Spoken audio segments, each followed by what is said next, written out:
So today we are going to tell you how we were nearly scammed out of £8,840. Yes, it was this close to us losing that money. Hopefully this video will explain how the scammers nearly got us and it will help you to avoid it. So if you're new here, we're Machinery Nation, but we've also got a dealership called Hayes Machinery where we sell lots of chainsaws, mowers, power tools, trailers and ATVs. So we sell lots of cool stuff, and by no surprise, lots of people tried to scam us out of it. So we're fairly on top of things when it comes to scams. Normally it's credit card fraud, where people will ring us up from a different part of the country with someone else's card and trying to get us to send it to a different address. Well, that doesn't work with us because that scam's been around a long time and we can sense it out pretty quickly. In actual fact, 5 or 6 years ago, we did send out something which someone paid for with someone else's card over the phone and we lost 600 quid. Yeah, it's a big life lesson. It was our mistake, but it hasn't happened again and we're on top of it. But this scam that happened the other day is something new.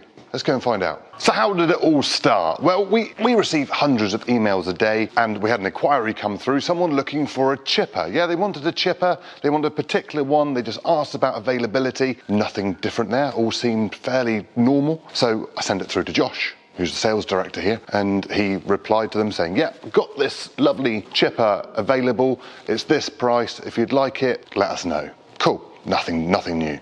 Anyway, they replied back saying, could we pay via backs and get our driver to pick it up? Yep, nothing uncommon there. That's all quite normal. So that all went through. So then communication went a little bit quiet for a few weeks, which is fine. You know, customers go away and think about things and then come back to us. So it was all seeming pretty normal. And then they came back to us and said, oh, is this chipper still available? We said, it's not, but you know, we've got more stock coming in soon, so if you'd like to reserve one, pop us across a 10% deposit, as we always ask, and, you know, we can reserve it for you for when it comes in. Absolutely fine. They replied back saying, yeah, not a problem, we'll back through the money. And then the interesting bit started. So how it got interesting, Josh receives an email from said customer saying that they'd paid us the deposit.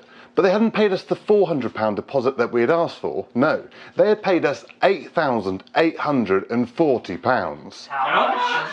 8,840, yes, that's a little bit of an overpayment. And they said, oh, you know, whoops-a-daisy, we paid you the wrong invoice. We paid you our builder's invoice instead of yours. So we thought, okay, mistakes happen. So Josh came and spoke to me and said, you know, has the money come through to the bank?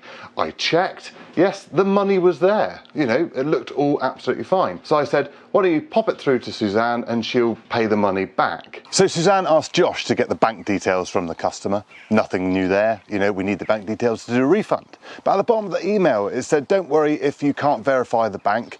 Our bank doesn't do that, or something along those lines. Think, that's where the old alarm bells start ringing. And when you see stuff like that, you think, something doesn't quite feel right here. And on the spell, it says ring for a pint. And you know, to be fair, I could have quite done with a pint when we sort of read that because something didn't feel right. You know, we had £8,840 in our bank. So Suzanne entered the bank details into our bank to pay them back just to see what would happen. And yeah, lo and behold, we couldn't verify their details. So she rings me up and goes, have you had a look at this payment? What's your thoughts? I thought, well, you know, it all seemed fine.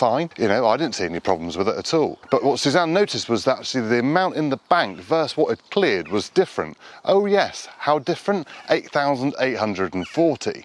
So I said, right, ring the bank, see what's going on, see what they say, and we'll take it from there. So Suzanne hears back from the bank to find out that they couldn't really confirm or deny whether it was fraud, because no fraud had actually taken place as yet. What they could tell us is that there was a possibility that the people who had paid the money had paid it in a different way. So it turns out now you can go into a bank with a cheque from whoever, put it into a machine, because obviously, you know, they don't want to have cashiers anymore. You put it into the machine and then you enter the bank details that you want to send that cheque to. Well, guess what? It was our bank details they sent it to.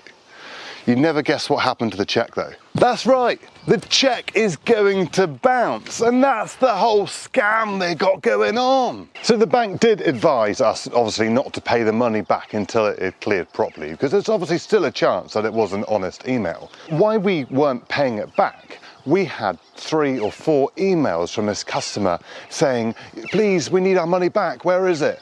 Oh my God, please, where's my money? I'm getting annoyed now, and stuff like that. And it just all wasn't adding up. And we, to be fair, by this point, we're pretty sure that we were being scammed. To be fair, we held on to the money, we didn't do anything with it, and lo and behold, the next day, yes, that money had disappeared from the account because the check had bounced. So the moral of the story is, if you are not 100% sure that that money has cleared into your bank, don't pay it back. Either wait for it to clear, or it is probably a scam.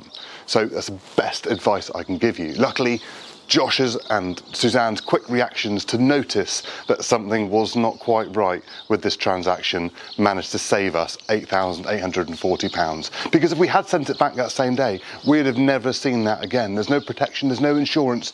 The bank wouldn't have done it. We would have physically done it. So we'd have lost our money. So please be careful. Please make sure you are 100% sure that that money is correct.